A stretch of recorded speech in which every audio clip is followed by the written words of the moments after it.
હોળી ધૂળેટીનો પાવન પર્વ હવે નજીક આવી રહ્યો છે। આ વર્ષે 3જી માર્ચે ફાગણ પૂર્ણિમાના દિવસે હોલિકા દહન કરવામાં આવશે અને બીજા દિવસે ધૂળેટી ઉજવાશે। પરંપરા મુજબ ચોકમાં લાકડીઓ એકત્ર કરી હોલિકા દહન કરવામાં આવે છે, પરંતુ કેટલીક માન્યતાઓ અનુસાર 5 વર્ગના લોકો માટે હોલિકાની અગ્નિ અશુભ માનવામાં આવે છે। માન્યતા મુજબ નવી દુલ્હન હોલિકા દહન ન જોવે। પૌરાણિક કથા પ્રમાણે હોલિકા પ્રહલાદને અગ્નિમાં લઈ બેસતા ભસ્મ થઈ ગઈ હતી, જેના કારણે આ પરંપરા જોડાયેલી છે। સાસુ અને વહુએ પણ સાથે મળી હોલિકા દહન ન જોવું જોઈએ, કારણ કે સંબંધોમાં ખટાશ આવે એવી માન્યતા છે।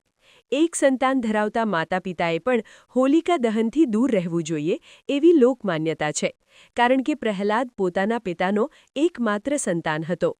ગર્ભવતી મહિલાઓ માટે અગ્નિનો તીવ્ર તાપ અને ધુમાડો સ્વાસ્થ્ય માટે હાનિકારક હોઈ શકે છે, તેથી તેઓએ દૂર રહેવું જોઈએ।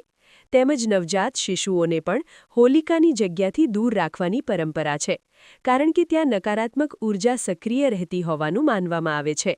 આ પરંપરાઓ આસ્થા અને માન્યતાઓ સાથે જોડાયેલી છે, જેને લોકો શ્રદ્ધાપૂર્વક અનુસરે છે।